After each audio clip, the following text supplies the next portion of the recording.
வணக்கம். நாங்கள் இன்றைக்கி பார்க்க போகிறது ஒரு சாரியில் ஒரு ஃப்ராக் மாடல் தைக்கிறது. இதுக்கு நான் இது பின்பக்கம் பிரின்சஸ் லைன் கட்டில் தான் தைக்க போகிறோம். இது நெக் பானா கழுத்து. நான் பார்த்தீங்கன்னு சொன்னால் மெயின் க்ளோத்தில் இந்த கழுத்து வெட்ட இல்லை, லைனிங் க்ளோத்தில் மட்டும்தான் வெட்டி இருக்கிறேன். இப்படி நீங்கள் தைப்பீங்கன்னு சொன்னால் உங்களுக்கு அந்த கழுத்து அங்கே இங்கே ஆடாமல் நீட்டாக கிடைக்கும். இதில் நான் பெண்ணுக்கு கட்டுற கயிறு வச்சுருக்கிறேன். ஆல்ரெடி அதை தைச்சிட்டேன். ஸோ அதை சரியான இடத்துல ஃபிக்ஸ் பண்ணிவிட்டு தைக்க போகிறோம். 1/2 இன்ச்சு தையல் அளவு. இதில் மறக்காமல் நாங்கள் அந்த கயிறடியில் வரைக்கில் ஒரு நொட் போட்டு எடுத்துக்கோங்க. அப்போ அந்த கயிறு இழுத்து கட்டினாலும் எங்கேயும் பிசகாது. ஸோ நீங்கள் மறக்காமல் அதில் நொட் போட்டுட்டு அப்படியே உங்களோட கழுத்தை தைச்சி எடுத்துக்கோங்க. இதில் திருப்பேக்கில் சொன்ன மாதிரி ஊசி உள்ளுக்கு இருக்கணும். சப்பாத்து தூக்கி நீங்கள் ஒவ்வொரு தடவையும் திருப்பி தைக்கலாம்.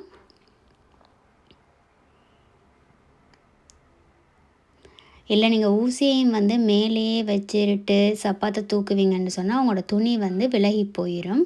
அதால் தான் இதுன்றது. ஸோ இந்த பக்கம் வச்ச கயிறுட அளவு அந்த பக்கமும் சரியான அளவில் நீங்கள் வைக்கணும். இல்லைன்னு சொன்னால் கயிறு மேலே கீழே போயிடும். இதில் நீங்கள் டேப் வச்சு மெஷர் பண்ணி எடுத்தாலும் ஓகே, இல்லை நான் மெஷர் பண்ணின மாதிரி அதே கயிறால் உங்களுக்கு எந்த அளவுக்கு வேணுமோ அந்த துணியில் இதுண்டுங்க. இதில் தைச்சி முடித்ததுக்கு அப்புறம் நீங்கள் இந்த எக்ஸஸாக இருக்கிற நடுவில் இருக்கிற அந்த நெக்கை தையல் அளவை விட்டுட்டு வெட்டி எடுத்துருவோம்.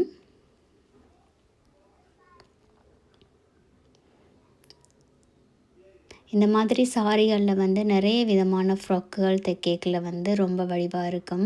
பெரியாக்களுக்கு மட்டும் இல்லை, சின்ன பிள்ளைகளுக்குமே நீங்கள் இந்த மாதிரியான ஃப்ராக்குகளை தைக்கலாம். கழுத்தை வெட்டி எடுத்ததுக்கு பிறகு நாங்கள் அந்த கழுத்தை திருப்பைக்களில் அந்த கட் மார்க் போடுங்க, மறந்துடாதீங்க. சிலர் பானா கழுத்துக்கு ரொம்ப கட் மார்க் தேவையில்லை என்று சொல்லுவாங்க. ஆனால் என்னை பொறுத்த வரைக்கும் குறைஞ்சது 4லேருந்து 5 கட் மார்க்காவது போட்டுக்கோங்க. அந்த கோர்னர்ஸில் அந்த நூலை வெட்டிடாமல் அந்த கோர்னர்ஸோட எட்ஜ் வரைக்கும் வடிவாக போட்டிங்க கட் மார்க் போட்டால் தான் உங்களுக்கு திருப்பைக்கில் அது நீட்டாக வரும்.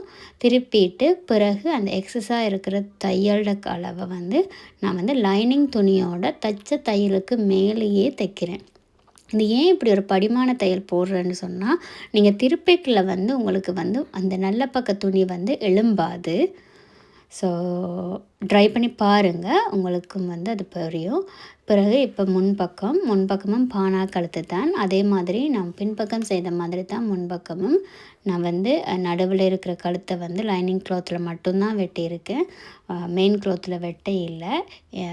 இதுவும் சேம் அதே மாதிரி நீங்கள் கழுத்தை ஊசி குத்திட்டு தைப்பீங்கன்னு சொன்னால் உங்களுக்கு இன்னுமே அந்த லைனிங் க்ளாத் விலகாது, இன்னும் ஈஸியாக இருக்கும்.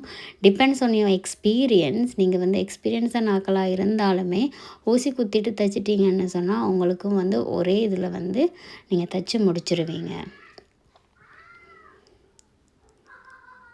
ஸோ இதை தைச்சிட்டு எகெயின் சேம் பேக்குக்கு வெட்டின மாதிரி நான் கழுத்து பகுதியை வெட்டி எடுக்க போகிறேன்.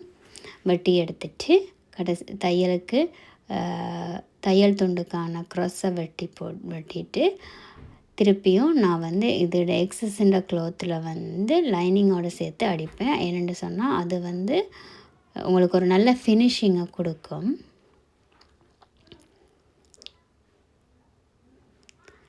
நான் பொதுவாக ஊசி யூஸ் பண்ணி குத்தி தான் நான் பெரும்பாலும் தைக்கிறது. என்னென்னு சொன்னால் நாங்கள் தைக்கல துணி அங்கால இங்கால விலகிறத சில நேரம் கவனிக்க மாட்டோம். ஸோ திருப்பி அவுட்டை விட்டு தைக்க வேண்டியதாக இருக்கும். அப்படி அவுட்டோடு தைச்சிங்கன்னு சொன்னால் சில நேரம் அந்த மெயின் க்ளோத்து நூலெல்லாம் இழுபட்டு போயிடும். இப்போ பார்த்திங்கன்னு சொன்னால் உங்களுக்கு மடிக்காமலே அந்த பானா கழுத்து வடிவாகவே நிற்கும். இது பிரின்சஸ் லைனில் சைட் துணி.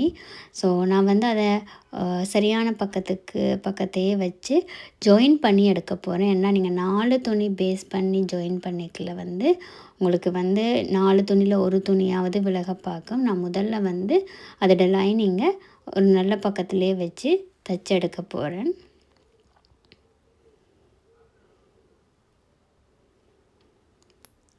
ரெண்டு பக்கத்துக்கும் அதே மாதிரி தான் நான் இப்படி நீங்கள் தைக்கிறதுக்கு முதல்ல உங்களோட பக்கத்தை வச்சு கவனமாக பார்த்துக்கோங்க. 2 பக்கமும் சரியான நல்ல பக்கத்துக்காக வச்சு தைக்கிறீங்களாண்டு.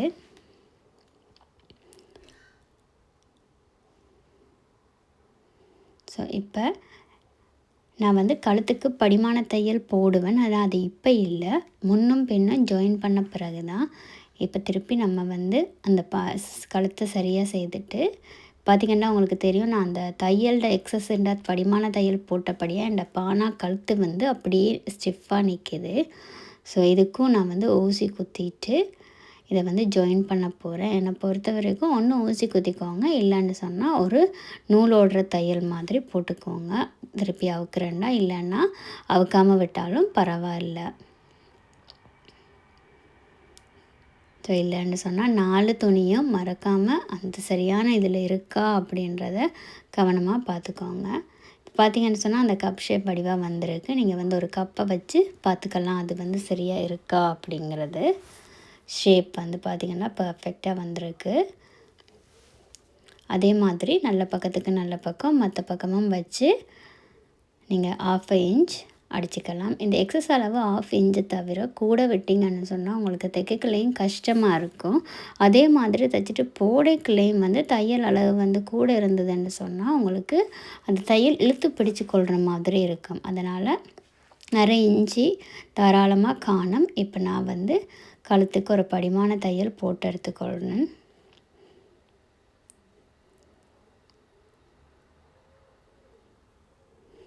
இது வந்து மேலே ஒரு டிசைனுக்காக வெட்டி ஒரு பேப்பர் துணியில் வெட்டி எடுத்துருக்கேன்னா, ஏன்னா அவங்க வந்து இது க்ரீன் போர்டரில் கேட்டபடியாக நாங்கள் வந்து இது ஃபுல்லாகவே மேலே ஒரே கலராக இருக்குதுன்னு ஃபீல் பண்ணபடியாக நான் வந்து இதுக்கு மேலே க்ரீன் கலர் அவங்களோட போர்டரில் வந்து ஒரு டிசைன் ஒன்று வெட்டி நெக்கடியில் ஃபில் பண்ண போகிறேன்.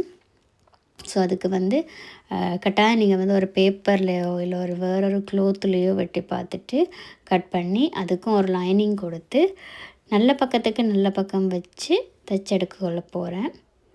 ஏன்னா இது வந்து திருப்பி தான் எடுக்கணும்.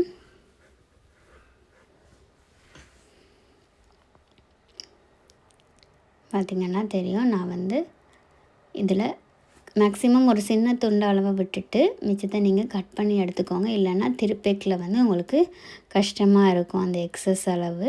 ஸோ இதுலேயும் அந்த எக்ஸஸான அந்த துண்டை வந்து நான் லைனிங் க்ளோத்தோட அட்டாச் பண்ணி விடுறேன். ஏனெண்டா அந்த ஷேப் வந்து சரியாக வரதுக்காக. நல்லா ஞாபகம் வச்சுக்கோங்க, நான் அந்த எக்ஸஸான க்ளோத்தை வந்து லைனிங்கோட தான் அட்டாச் பண்ணுறேன், அதோட மெயின் க்ளோத்தோட இல்லை. பார்த்திங்கன்னா தெரியும் உங்களுக்கு அந்த டிசைன் வடிவாக கிடச்சிருக்கும் அந்த ஷேப். இப்போ நான் 2 பக்கத்துக்கும் அதை தைச்செடுத்து அந்த ஷோல்டர் அடியில் ஜாயின் பண்ணி விட போகிறேன். ஷோல்டரும் ஆமோல்ட் அடியிலையும்.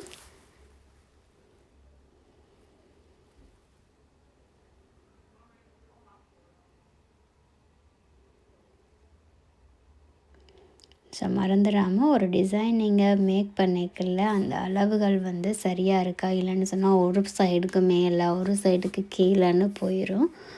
அதால் நீங்கள் இதுக்கும் ஊசி குத்தி இல்லைன்னா ஒரு கைத்தையலோ இல்லை அவுக்கிற மாதிரியான ஒரு தையலோ போட்டு செய்கிறதீங்கன்னு சொன்னால் அதுக்கு அவுத்து தைக்க வேண்டிய டைம் எல்லாம் சேவ் ஆகும் உங்களுக்கு.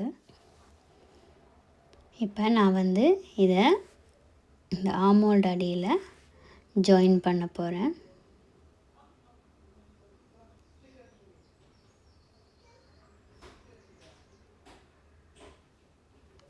ஸோ 2 சைடும் ஜாயின் பண்ண பிறகு நீங்கள் எக்ஸஸாக இருக்கிற அந்த ஆமோல்ட் சைடு க்ளோத்தை வந்து இப்போ கட் பண்ணி விட்டுக்கொள்ளலாம்.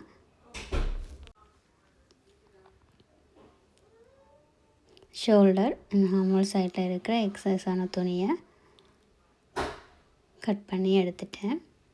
இப்போ பார்த்திங்கன்னு சொன்னால் கொஞ்சம் டிஃப்ரெண்ட்டான இதில் இருக்குது. உங்களுக்கு ஒரு நல்ல டிசைன் கிடச்சிருக்கும். இப்போ வந்து ஷோல்டரை ஜாயின் பண்ண போகிறேன். எப்போவுமே வந்து ஷோல்டர் தையல் தெரியாமல் இருக்கிறதுக்கு ஸோ நல்ல பக்கத்துக்கு நல்ல பக்கம் வச்சு நீங்கள் அதை மற்ற பக்கத்தால் பிரட்டி அடிச்சிங்கன்னு சொன்னால் உங்களுக்கு வந்து ஷோல்டர் வந்து எக்ஸஸ் தையல் வந்து பின்னுக்கு விளங்காது. ஸோ முன்னும் பின்னும் இப்படி ஜாயின் பண்ணி எடுத்துட்டிங்கன்னு சொன்னால்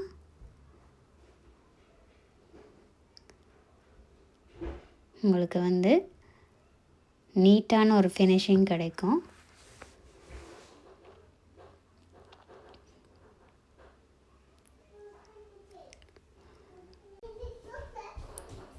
ஸோ நான் ஆல்ரெடி முன்னுக்கு வந்து கழுத்துக்கு படிமான தையல் போட்டுட்டேன். இப்போ பின்னுக்கு நெக்குக்கு வந்து படிமான தையல் ஒன்று போட்டு எடுத்துக்கொள்ள போகிறேன். படிமான தையல்கள் போட்டு எடுத்துக்கொள்ளக்குள்ள உங்களுக்கு வந்து அந்த நெக் ஷேப் வந்து பொடியோட நல்ல ஃபிட்டிங்கில் இருக்கும்.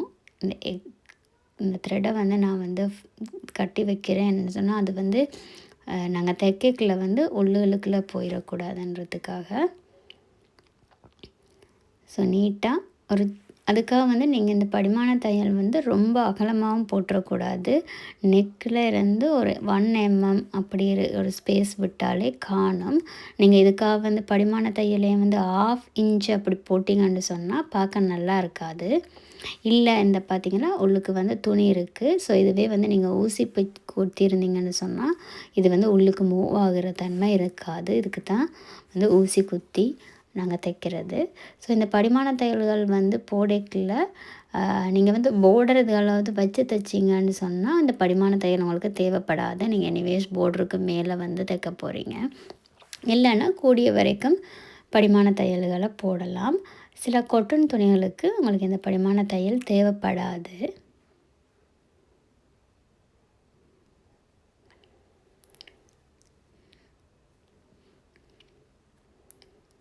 பார்த்திங்கன்னு சொன்னால் அந்த நெக் ஃபினிஷிங் வந்து உங்களுக்கு ரொம்ப நல்லா கிடைக்கும் இதால்.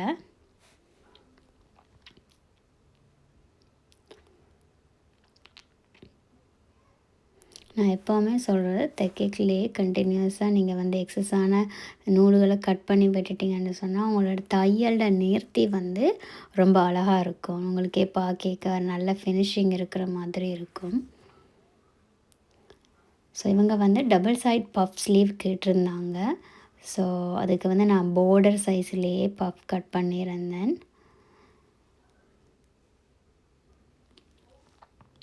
இதுக்கு வந்து கீழே எக்ஸஸாக இன்னொரு பார்டர் ஜாயின் பண்ணி பட்டி மாதிரி கொடுக்க சொல்லியிருந்தாங்க. ஸோ நான் வந்து அவங்களோட பார்டர் சைஸ் கொஞ்சம் பெரிய அளவில் இருந்தபடியாக கை மொத்தமுமே வந்து பார்டரில் எடுத்துகிட்டு எக்ஸஸான இதில் வந்து நான் எக்ஸ்ட்ரா பார்டர் ஜாயின் பண்ணியிருக்கேன். ஸோ இதுக்கு வந்து நான் ஸ்லீவின் சென்டர் பாயிண்டில் நான் ப்ரில் வச்சு அது ஒரு பஃப் மாதிரி ரெடி பண்ணேன். இல்லை அவங்களுக்கு ப்ரில் வச்சு பஃப் வந்து செய்கிறதுக்கு உங்களுக்கு இன்ட்ரெஸ்ட் இல்லை அப்படின்னு சொன்னால் நீங்கள் நூல் விட்டு சுருக்கி செய்யலாம். இல்லை நூல் ஓடி போட்டு அதை வந்து இழுத்து சுருக்கி செய்யலாம். எனக்கு வந்து இப்படி வர பஃப் கொஞ்சம் பர்ஃபெக்டாக இருக்கிற மாதிரி ஃபீல் ஆகும் அண்ட் ஈஸியாகவும் இருக்கும். இப்போ நீங்கள் வந்து நூல் இழுத்து செய்யக்குள்ள வந்து நூல் அருந்து அது வந்து பஃப்பை சரியாக ஒரு நேர்த்தியாக கொடுக்காது. அதனால் நான் வந்து ப்ரில் போட்டு பஃப் அடிக்கிறது தான் கூடுதலாக யூஸ் பண்ணுறேன்.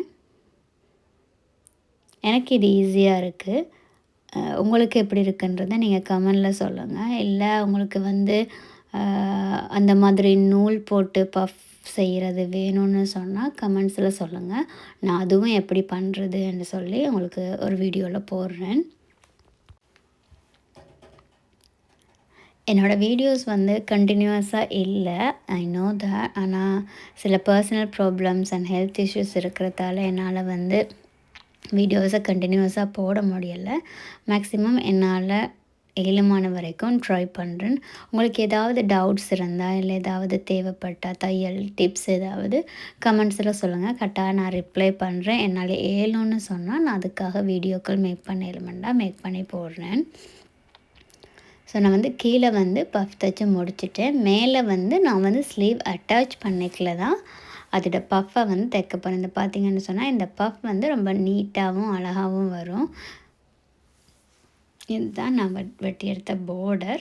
ஸோ நாங்கள் வந்து இந்த பார்டர்கள் ஜாயின் பண்ணிக்கல வந்து நீங்கள் வந்து சரியான பொசிஷனில் இருக்கான்னு பார்த்துக்கோங்க. அது வந்து நீங்கள் திருப்பி எடுக்கல இல்லாட்டி மடித்து தைக்கல வந்து உங்களுக்கு அந்த பார்டர் வந்து சரியான டிசைன் சரியான மாதிரி வந்திருக்காண்டு செக் பண்ணிவிட்டு அதை அட்டாச் பண்ணுங்கள். இல்லைன்னு சொன்னால் சில நேரத்தில் நீங்கள் தைக்கிறது வந்து தலைகீழாக தைச்சிட்டா பிறகு அவுட்டு தைக்கணும். ஸோ தைக்க முதல்ல வடிவை செக் பண்ணிக்கோங்க. இதோட கட்டிங் வீடியோ உங்களுக்கு வேணும்னு சொன்னால் கமெண்ட்ஸில் சொல்லுங்கள். இந்த மாதிரியான ஃப்ராக் டிசைன்ஸ் எப்படி கட் பண்ணுறதுன்றதை வந்து ஒரு வீடியோவாக செய்யலாம். நான் வந்து இப்போ ஸ்டிச்சிங்ஸ் வீடியோஸ் மட்டும்தான் கூடுதலாக போட்டுட்ருக்கேன். என்னோடய சேனலில் வந்து கிளாஸஸ் ஸ்டார்ட் பண்ணி போயிட்டுருக்கு. அதோட வீடியோவும் என்னால் கண்டினியூஸாக பண்ண முடியல. இனிமேல் கண்டினியூஸாக பண்ணுறதுக்கு ட்ரை பண்ணுறேன். ஸோ இதுலேருந்து எக்ஸஸான க்ளோத் வெட்டி எடுத்துகிட்டு நான் வந்து அந்த போர்டரை அந்த பஃப் வச்ச ஸ்லீவோடு அட்டாச் பண்ணி இந்த ஸ்லீவை வந்து கீழ்த்தொண்டு மட்டும் ஃபினிஷ் பண்ண போகிறேன். நான் உங்களுக்கு முதலே சொன்ன மாதிரி மேலே வர பஃப் வந்து நான் வந்து ஸ்லீவ் அட்டாச் பண்ணிக்கல, அதாவது மெயின் பாடி பார்ட்டோட அட்டாச் பண்ணிக்கல தான் நான் வந்து அந்த பஃப் மேக் பண்ண போகிறேன்.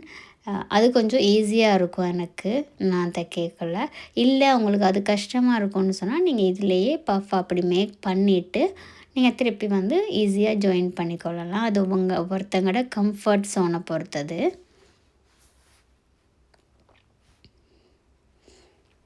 இப்போ பார்த்திங்கன்னு சொன்னால் அந்த ட்ரையாங்கிள் டிசைன், அந்த முக்கோண டிசைன் வந்து மேலே நிற்கிற மாதிரி தான் நான் யோசித்தேன்.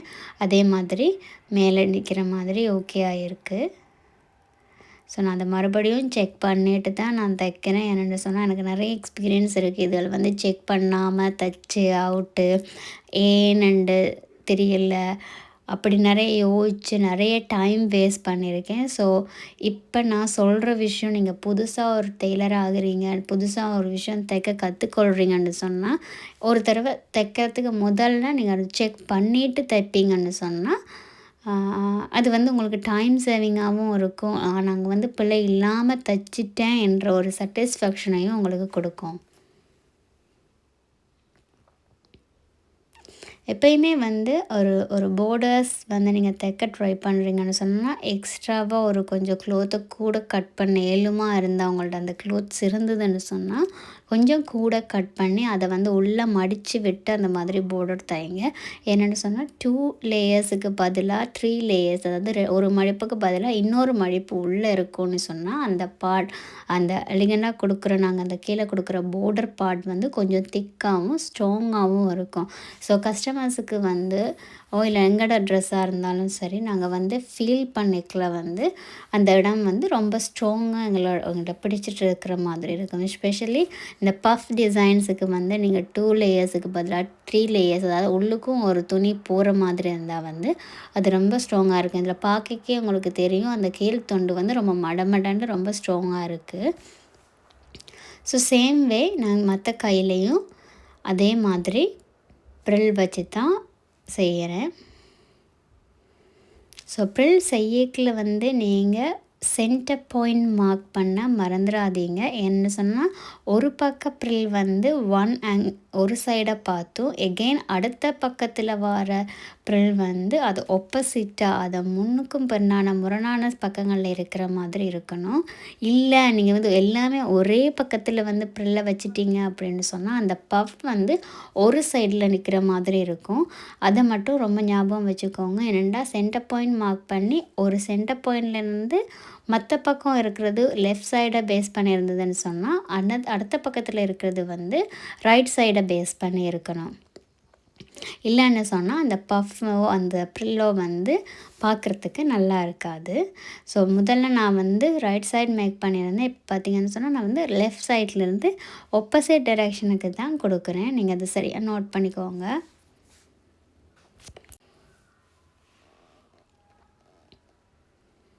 ஸோ அதே மாதிரி இங்கால பக்கம் 4 ப்ரில் கொடுத்துருந்தீங்கன்னு சொன்னால் எகெயின் அடுத்த பக்கமும் வந்து 4 ப்ரில், இல்லைன்னு சொன்னால் உங்களுக்கு எத்தனை ப்ரில்ஸ் வைக்கிறீங்களோ அதுக்கேற்ற மாதிரி பார்த்துக்கோங்க. ஸோ அதே மாதிரி தான் நான் வந்து பார்டர் வந்து அதுலேயும் ஜாயின் பண்ண போகிறேன். திருப்பியும் நான் சொல்கிறேன், பக்கங்கள் மாறிடாதீங்க. சரியாக செய்கிறதுக்கு முதல்ல ஒரு தடவை 1க்கு 2 தடவை வேண்டாலும் அதை வந்து பார்த்து செய்யுங்க. ஒரு க்ளோத்தை வெட்டேக்குள்ளேயும் நான் உங்களுக்கு ஒரு எக்ஸஸாக க்ளோத் இருக்குதுன்னு சொன்னால் கொஞ்சம் துணியாக கூட விட்டு வெட்டிக்கோங்க. தைச்சி முடித்ததுக்கு பிறகு நீங்கள் வந்து அந்த எக்ஸஸாக இருக்கிற மிஞ்சி இருக்கிற க்ளோத் துணியை வந்து வெட்டி எடுத்துக்கலாம். ஆனால் வந்து நீங்கள் வெட்டிக்கிலே சரியாக வெட்டிட்டிங்கன்னு சொன்னால் கொஞ்சம் அந்த அளவில் பிரச்சனைகள் வரைக்கெல்லாம் உங்களுக்கு வந்து மூட்டு கொடுத்து தைக்கிற மாதிரி ஆகிரும். அதனால தான் நான் சொன்னேன், கழுத்து வந்து முதல்லையே கட் பண்ணாதீங்க. ஏன்னா அது வந்து மெயின் க்ளோத்துன்றது உங்களால் திருப்பி எடுத்துக்க முடியாத ஒரு க்ளோத். லைனிங் க்ளோத்துன்றது நீங்கள் வந்து எப்போவுமே வாங்கி கொள்ளலாம் உங்களுக்கு. ஸோ அதனால தான் வந்து எப்போயுமே மெயின் க்ளோத்தை கட் பண்ண முதல்ல இல்லாட்டி மெயின் க்ளோத்தை கட் பண்ணிக்கல வந்து கொஞ்சம் எக்ஸஸாக வந்து கொஞ்சம் கூடுதலான துணியை விட்டிங்கன்னு சொன்னால் லைனிங் க்ளோத்தோட ஜாயின் பண்ணிவிட்டு மிச்சமாக இருக்கிற க்ளோத்தை வந்து நம்ம வெட்டி எடுத்துக்கலாம். இது வந்து உங்களுக்கு எக்ஸஸாக க்ளோத் இருந்ததுன்னு சொன்னால், ஒருவேளை க்ளோத் இல்லை உங்களுக்குன்னு சொன்னால் மட்டுமட்டா தான் உங்களுக்கு அந்த க்ளோத்ஸ் இருக்குதுன்னு சொன்னால் கட்டாயம் நீங்கள் வந்து பின்ஸ் யூஸ் பண்ணிக்கோங்க.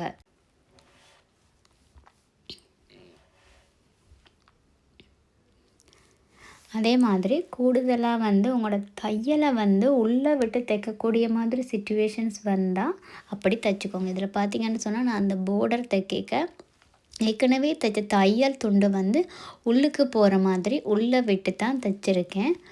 ஸோ அது வந்து வெளியால் இருந்தால் அண்டிகிட்டு இருக்கிற மாதிரி இருக்கும். ஸோ உங்களுக்கு வந்து இந்த மாதிரி சிச்சுவேஷன்ஸ் உங்களால் ஒரு உள்ளே விட்டு தைக்கலும்னு சொன்னால் ஒரு பொத்திக் ஃபினிஷிங் கொடுக்கும்.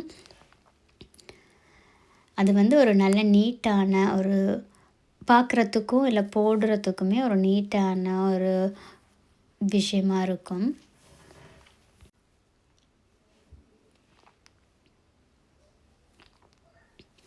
இல்லை கூடுதலாக வந்து நீங்கள் லைனிங் தையல்கள் வந்து வெளியில் தெரியுது, அது வந்து அழகாக இல்லை நான் தைக்கிறதுன்னு சொன்னால் ஓவர்லாக்கர் மிஷின்ஸ் வந்து யூஸ் பண்ணலாம். அது ஓரளவுக்கு உங்களுக்கு ஒரு நல்ல ஃபினிஷிங்கை கொடுக்கும். ஸோ இப்போ நாங்கள் வந்து 2 கையும் தைச்சி முடிச்சிட்டேன். ஸோ இனி வந்து அதை பாடி பார்ட்டோட ஜாயின் பண்ண போகிறேன். இதில் பார்த்திங்கன்னு சொன்னால் உங்களுக்கு ஸ்லீவ் வெட்டேக்குள்ளேயே ஃப்ரண்ட் பார்ட்டுன்ன ஸ்லீவ் வந்து 1/2 இன்ச்சி வந்து 1/2 இன்ச்சி 1/4 இன்ச்சி அந்த ஷேப்பை வந்து நாங்கள் உள்ளே எடுத்து வெட்டுவோம். ஸோ கட்டாயமே வந்து நீங்கள் அந்த முன் பக்கத்தை கேட்குற வந்து அதை மறந்துடாதீங்க. மாறி தைச்சிட்டிங்கன்னு சொன்னால் முன்னுக்கு வர ஸ்லீவ் பக்கத்தை வந்து பின்னுக்கும், பின்னுக்கு வர ஸ்லீவ் பக்கத்தை முன்னுக்கும் தைச்சிங்கன்னு சொன்னால் பின்னுக்கு வந்து இழுத்துட்டு இருக்கிற மாதிரி இருக்கும். முன்னுக்கு வந்து ஆமோல்ட் அடியில் பார்த்திங்கன்னா பஃப் விழுந்த மாதிரி இருக்கும், கொஞ்சம் பொங்கிட்டு எக்ஸஸாக க்ளோத் காமிக்கிற மாதிரி இருக்கும். ஸோ நீங்கள் வந்து அதை மறந்துடாமல் முன்னுக்கும் பின்னுக்கும் ஸ்லீவ் வைக்கல சரியாக வச்சுக்கோங்க. எகெயின் இதில் பார்த்திங்கன்னு சொன்னால் நான் சென்டர் பாயிண்ட் மார்க் பண்ணி அதுக்கேற்ற மாதிரி அங்கால பக்கம் 4 ப்ரில், எகெயின் இங்கால பக்கம் 4 ப்ரில் வைக்க போகிறேன். ஸோ இதில் வந்து ஜாயின் பண்ணிக்கலையும் வந்து ரொம்ப கவனமாக அந்த முன்னுக்கும் பின்னுக்கும் பார்க்குற மாதிரி ஸ்லீவும் வந்து அந்த பஃப்களை வைக்கையும் கீழே வைக்கிற மாதிரி அந்த ப்ரில் ஆப்போசிட் பக்கங்களை பார்த்து வேஸ்ட் பண்ணி இருக்கிற மாதிரி இருக்கணும். இல்லைன்னு சொன்னால் மேலே வைக்கிற பஃப்பும் வந்து ஒரு பக்கம் சாஞ்ச மாதிரி போயிடும். அண்ட் எகெயின் நான் சொல்கிறேன், நீங்கள் தைக்கல எத்தனை துணி தைக்கிறீங்களோ அத்தனை துணியுமே வந்து அதுலேயே இருக்கா என்றதை பார்த்துக்கோங்க. இதில் பார்த்திங்கன்னா தெரியும் ஆப்போசிட்ஸ் பக்கங்களில் தான் நான் வந்து ப்ரில் வந்து வச்சுருக்கேன்.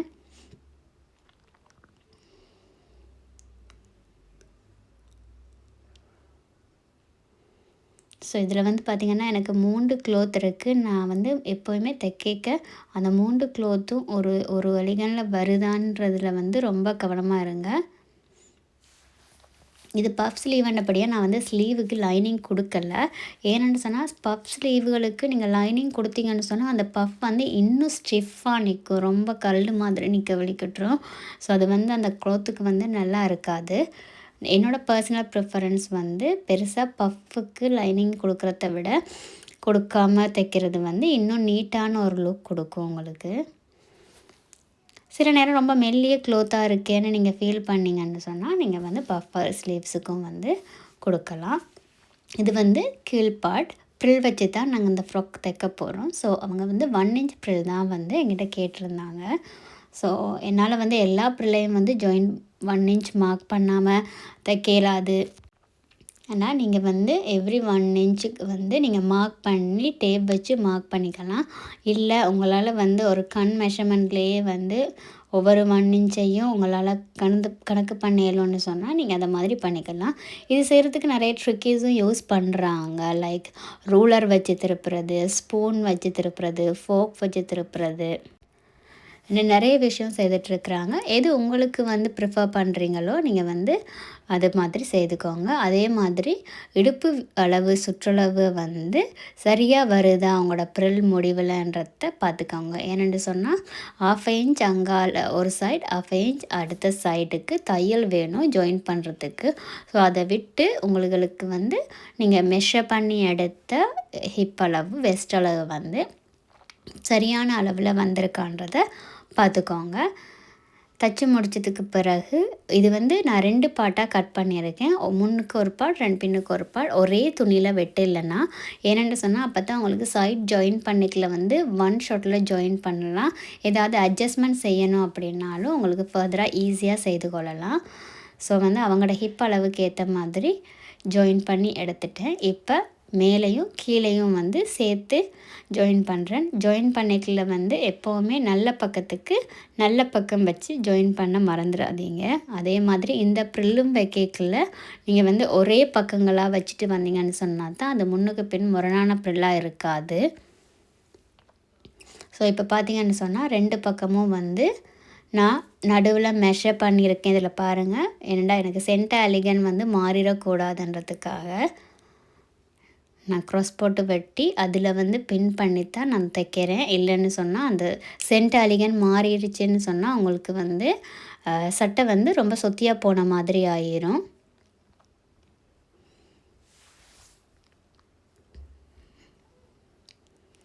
இது வந்து நான் கீழே வந்து ஃப்ராக்குக்கு ப்ரில் டிசைன் வச்சுருக்கேன். இதில் வந்து நீங்கள் வேறு விதமான ப்ரில் வைக்கிறதா இருந்தானே, இல்லைன்னு சொன்னால் ஒரு பேட் ஸ்கர்ட் மாதிரி வைக்கிறதா இருந்தாருன்னா தாராளமாக நீங்கள் வந்து அதை ட்ரை பண்ணலாம். ஸோ ப்ரில் வச்சு முடித்ததுக்கப்புறம் எப்போயுமே மறந்துடாதீங்க, கீழே இருந்து தான் நீங்கள் வந்து மேலே ஜாயின் பண்ணிவிட்டு போகணும். ஸ்லீவில் இருந்து வந்து கீழே ஜாயின் பண்ணிவிட்டு வராதிங்க. என்னென்னு சொன்னால் அப்படி நீங்கள் ஜாயின் பண்ணிக்கல வந்து சில நேரம் அண்டர் ஆர்ம்ஸ் வழியாக ஆமோல் வழியாக வந்து இழுத்து பிடிச்சிருக்கிற மாதிரி இருக்கும். ஸோ தையல் இதுகள் வந்து மேலே அலிகன் பண்ணி இருக்கிற மாதிரி விட்டுக்கோங்க. ஸோ 2 பக்கமும் நீங்கள் ஜாயின் பண்ணி எடுத்த பிறகு இந்த ஃப்ராக் வந்து ஃபுல்லி ரெடி ஆயிரும். இது சம்மந்தமான உங்களுக்கு ஏதாவது டவுட்ஸ் இருந்ததுன்னு சொன்னால், இல்லை உங்களுக்கு வந்து இதுக்கு கட்டிங் வீடியோ போடுங்க, இல்லைன்னு சொன்னால் இது தைக்கிறதுல இன்னும் ஏதாவது காம்ப்ளிகேட்டட் இருக்குதுன்னு நீங்கள் நினச்சிங்கன்னு சொன்னால் கட்டாயம் கமெண்ட்ஸ் சொல்லுங்கள். இல்லை உங்களுக்கு இன்னும் மேலதிக விளக்கம் வேணும்னு சொன்னீங்கன்னு சொன்னாலும் நான் இதில் இன்னும் ஆட் பண்ணி வேறொரு வீடியோவில் போடுறேன். அண்ட் இதுக்கு நான் எக்ஸஸாக இருந்த க்ளோத்தில் அவங்களுக்கு ஒரு ஷோலும் மேக் பண்ணியிருந்தேன். ஃபைனல் லுக் எப்படி இருக்குன்றதை நான் ஃபைனலாக ஆட் பண்ணியிருக்கேன் பிக்சர். தம்ப்நெயில்லையும் உங்களுக்கு தெரிஞ்சிருக்கும். இல்லை இதை விட உங்களுக்கு வேறு ஏதாவது தையல் டவுட்ஸ் இருந்ததுன்னு சொன்னால், இல்லை வேறு ஏதாவது எப்படி நீங்கள் தைக்கணும்னு ஆசைப்பட்றீங்களோ அந்த டிசைனை வந்து ஃபோட்டோவாக எனக்கு அனுப்பி வைங்க, கமெண்ட்ஸ் பண்ணுங்கள். நான் வந்து கட்டாயம் அது வந்து ஸ்டிச்சிங் வீடியோவாக இருந்தாலும் சரி, கட்டிங் வீடியோவாக இருந்தாலும் சரி உங்களுக்கு அப்லோட் பண்ணுறேன். ஒன்ஸ் அகெயின் சாரி, என்னால் வந்து உங்களுக்கு அடிக்கடி வீடியோ போடையில நான் ஆல்ரெடி மென்ஷன் பண்ண மாதிரி சிச்சுவேஷன்ஸ் அப்படி இருக்கையில் இதுக்கு மேலே என்னால் ஏழுமான அளவுக்கு நான் வந்து வீடியோஸ் அப்லோட் பண்ண ட்ரை பண்ணுறேன். இந்த வீடியோஸ் உங்களுக்கு பிடிச்சிருக்கு, உங்களுக்கு வந்து சப்போர்ட்டிவாக இருக்குதுன்னு சொன்னால் மறக்காமல் சேனலை சப்ஸ்கிரைப் பண்ணி உங்களோட ஃப்ரெண்ட்ஸுக்கு வந்து ரெஃபர் பண்ணுங்கள், ஷேர் பண்ணுங்கள். தேங்க்யூ.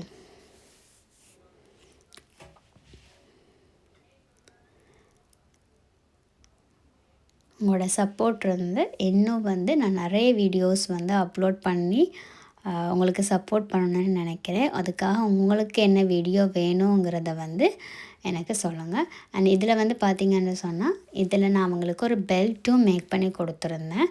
அந்த பெல்ட் மேக்கிங் வந்து அவங்களோட அந்த பார்டரில் தான் எடுத்திருந்தேன். அவங்களோட இடுப்பு அளவை விட ஒரு 2-3 இன்ச்சஸ் குறைவாக எடுத்து அந்த பார்டரை மேக் பண்ணி 2 பக்கமும் பட்டி வச்சு ஃபினிஷ் பண்ணியிருந்தேன். அந்த பட்டி வைக்கிறதும் பார்த்திங்கன்னு சொன்னால் இதில் அந்த உள்ளுக்கு தான் வச்சு தைச்சிருக்கேன். அந்த எக்ஸஸான துணியை வந்து உள்ளுக்கு வச்சு தைச்சிங்கன்னு சொன்னால் அந்த தையல் வந்து வெளியில் அவங்களுக்கு வடிவாக இருக்கும். தைக்கல அந்த இடத்த சுருங்காமல் பார்த்துக்காங்க.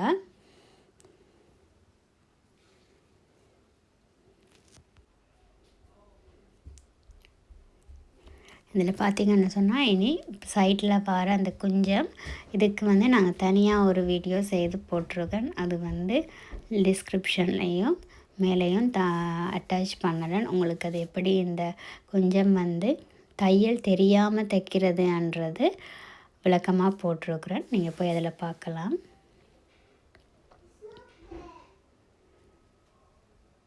ஸோ பார்த்திங்கன்னா தெரியும், நீட்டாக தையல் தெரியாமல் அந்த கொஞ்சம் வந்து வந்திருக்கு.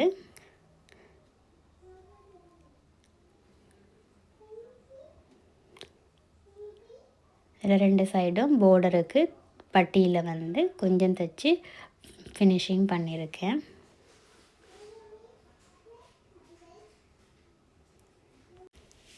நான் ஆல்ரெடி சொன்ன மாதிரி இவங்களுக்கு எக்ஸஸாக இருந்த க்ளோத்தை வந்து ஜாயின் பண்ணி சின்னதாக ஒரு ஷால் மாதிரி தைச்சி கொடுத்துருந்தேன். பிகாஸ் இது ஒரு பட்டு சாரி, ஸோ ஷால் லுக் வந்து இன்னும் நல்லாயிருக்கும்னு யோசிச்சுருந்தேன். அதுக்கும் வந்து ஒரு பார்டர் அட்டாச் பண்ணி கொடுத்தா நல்லா இருக்கும்னு சொல்லி மிச்சமாக இருந்த சாரியில் பார்டரை கட் பண்ணி எடுத்து அந்த ஷோல்டரில் சைட் ஆங்கிளுக்கு வந்து ஜாயின் பண்ணி கொடுத்துருந்தேன். ஸோ நல்ல ஒரு லுக் கொடுக்கறதுக்காக.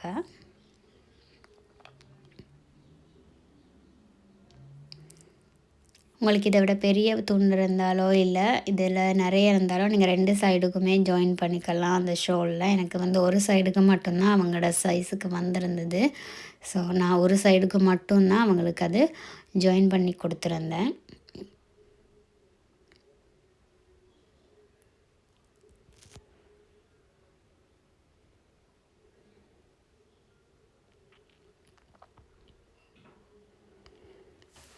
எப்போவுமே வந்து உங்களுக்கு தைக்கிறீங்களோ இல்லை உங்களோட கஸ்டமர்ஸுக்கு தைக்கிறீங்களோ அவங்களுக்கு தைக்கையோ நீங்கள் வந்து மனநிறைவாக உங்களுக்கு தைக்கிற மாதிரி தைச்சி கொடுத்தீங்கன்னு சொன்னால் எண்ட் ஆஃப் த டே அவங்களும் வந்து ஹாப்பியாக இருப்பாங்க. என்னென்னு சொன்னால் போடேக்கில் அந்த ட்ரெஸ் ரொம்ப நல்லா இருக்குதுன்னு அவங்க ஃபீல் பண்ணுறது தான் எங்களுக்கு வந்து ஒரு நல்ல சாட்டிஸ்ஃபேக்ஷனை கொடுக்கும். இன்னொரு வீடியோவில் சந்திப்போம். நன்றி.